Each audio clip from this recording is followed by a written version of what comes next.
वर्तमान भारत की धरती पर बीजेपी के शासनकाल में जहां अल्पसंख्यकों के साथ जुल्म और अत्याचार जारी है, वही बौद्धों की भी बहुत बुरी तरह से उपेक्षा की जा रही है।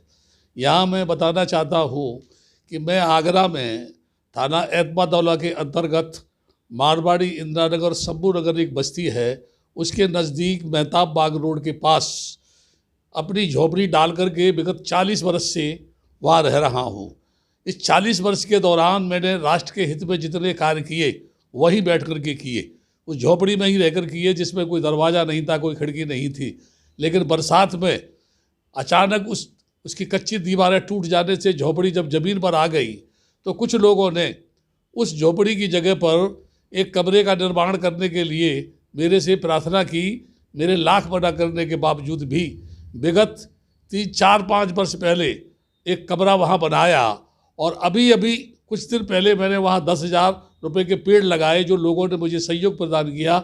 उस कमरे पे भी ऊपर सीमेंट की सीट पड़ी हुई थी, और चारों तरफ अभी अभी 1-1.5-2 महीने पहले मैंने बैरिकेटिंग किया तार लगा करके, उसका मैंने सौंदर्यीकरण किया, यानी उस ज़मीन पर प्लांटेशन किया, पेड़ लगाए, है ना, ताकि प्रदूषण मुक्त जो है वातावरण वहाँ का बने। लेकिन खेद के साथ मुझे कहना है, विगत कितनी वर्षों से मैं राष्ट्र हित में ये लिखता रहा हूँ कि भारत की धरती पर रेलवे विभाग की जितनी भी संपत्ति है, जितनी भी ज़मीन है, उस पर करोड़ों रुपए के ज़मीन के ऊपर लोगों ने अवैध निर्माण किए हुए हैं। उनमें बस्तियाँ बनी हैं, मकान बने हैं, मंदिर बने हैं, मस्जिद बने हैं, गुरुद्वारे बने हैं। लेकिन मैंने बार बार जो लिखा पढ़ी की तो बार बार आगरा के रेलवे डिपार्टमेंट ने मेरा ही आके उत्पीड़न किया, और जब जब मेरा उत्पीड़न किया तब तब मैंने जो है विभागीय अधिकारियों के साथ लिखा पढ़ी की। गृह मंत्री को लिखा, प्रधानमंत्री को लिखा, रेल मिनिस्टर को लिखा, माइनॉरिटी के चेयरमैन को लिखा, इवन यहाँ तक कि रेलवे विभाग के मिनिस्टर रहे लालू प्रसाद यादव ने उसकी जांच कराई। यहाँ वो लेटर भेजते थे, डीएम से उसकी जांच मांगते थे। उसके बाद में जो जो रेल मंत्री रहे सबने उसकी जांच कराने के आदेश दिए। पता नहीं क्या लीपा पोती करके वहाँ से भेज दिए जाते थे, या उन जांच को रद्दी की टोकरी में फेंक दिया जाता था। अचानक उस मैटर को अनुसूचित जाति आयोग में ले गया, जहाँ बुद्धिस्ट महंत बौद्ध जो थे मेंबर थे, उनके साथ में उनके सामने उसका केस चला। एक दिन अचानक ईदगाह से रेलवे डिपार्टमेंट के मीणा नाम के एक इंजीनियर गए। उस दिन डेट थी, मैं भी गया, वो भी कागज़ लेके गए, मैं भी कागज़ लेके गया, और मैंने जाके वो सारे कागजात दिखाए। उन्होंने कहा कि वो ज़मीन हमारी है। मैंने ये कहा, जो भी रेलवे की ज़मीन होती है पुराने ट्रैक के 20 सेंटर से ज़मीन को नापा जाता है। अगर आज भी 20 सेंटर से पुराने ट्रैक से उसको नापा जाए तो वो ज़मीन जहाँ इन्होंने अपनी दीवार लगाई है और जहाँ जी अपना अधिकार बताते हैं, वहाँ तक इनकी ज़मीन नहीं है, बल्कि वो ज़मीन वहाँ है जहाँ मेरी झोपड़ी पड़ी हुई है, उससे भी 2-4 फुट पीछे की साइड में है। लेकिन मेरे खेद के साथ कहना पड़ रहा है मुझे कि मेरे आने के बाद अचानक ये लॉकडाउन लगा हुआ है। मैं दिल्ली में हूँ, आज ही वहाँ पर जो है रेलवे डिपार्टमेंट का पूरा जो है मजमा का मजमा वहाँ गया, और उन्होंने मेरी उस झोपड़ी कोई जगह पर जो कमरा था उसको तोड़ करके ध्वस्त कर दिया।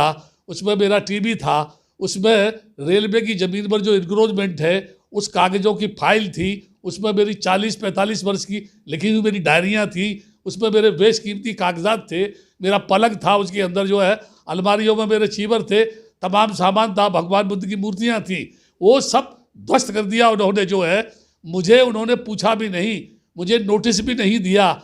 बताते हैं कि कोई नोटिस दीवार पर चिपका दिया था। दीवार पर नोटिस जब चिपकाया जाता है, जब सुबह से आदमी शाम तक वापस आता है तो वो देख सकता है। मैं लॉकडाउन के समय में यहाँ था, लेकिन बावजूद उन्होंने उसको तोड़ ताड़ करके ध्वस्त कर दिया। जितने मैंने पेड़ लगाए थे सब उनको बेकार कर दिया, तोड़ के बर्बाद कर दिया।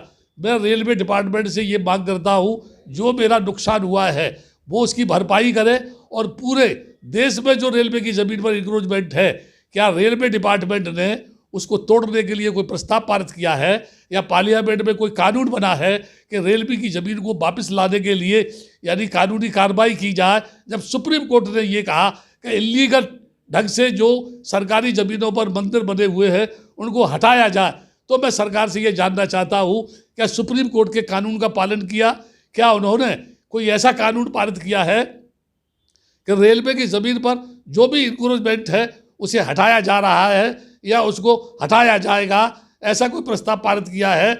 मैं समझता हूँ इन सब के बावजूद मेरे साथ इस तरह का व्यवहार करना, क्या ये बौद्धों के साथ सौतेला व्यवहार नहीं है? क्या ये भारत में रह रहे बौद्धों के ऊपर अत्याचार नहीं है? एक तरफ आपने जो है साकेत नगरी जो बौद्धों का स्थल था वहाँ राम मंदिर का निर्माण किया, अपनी ताकत का आप जो परिचय दे रहे हैं, आप जो जुल्म कर रहे हैं, विदेशों में जा कर के हमारे देश के प्रधानमंत्री कहते हैं कि मैं बुद्ध की धरती से आया हूँ। क्या बुद्ध की धरती पर रहने वाले भिक्षुओं के साथ यही व्यवहार होगा? क्या उनके साथ में उनकी जो है जो बुद्ध विहार है उनको ऐसे ही तोड़ा जाएगा? उनके साथ इस तरह का जुल्म अत्याचार होगा? यदि ऐसा जारी रहा तो हमको राष्ट्रीय स्तर पर नहीं अंतर्राष्ट्रीय स्तर पर भारत सरकार के खिलाफ जन आंदोलन करने के लिए बाध्य होना पड़ेगा, या फिर हमको भूख हड़ताल करने के लिए बाध्य होना पड़ेगा। नहीं तो अहिंसात्मक कदम उठाने के लिए सड़कों पर आना पड़ेगा। और यदि देश में किसी प्रकार की भी कोई घटना घटित होती है तो उसकी जिम्मेदार भारत सरकार होगी। ये सरकार के नुमाइंदे होंगे, RSS होगी, विश्व हिंदू परिषद होगा, शिवसेना होगी, जो भारत की धरती पर हिंदू गणराज्य की स्थापना करना चाहते हैं।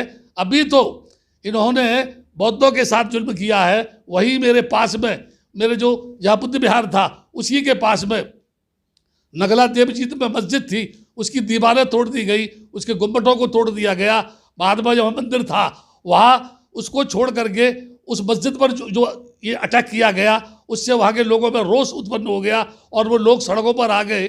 मैं ये सरकार से जानना चाहता हूँ, क्या ये सरकार इस देश में बगावत करना चाहती है, हिंसा को बढ़ावा देना चाहती है, या कत्लेआम कराना चाहती है, लोगों को जिंदा दफन करना चाहती है, लोगों को जिंदा ही मार देना चाहती है?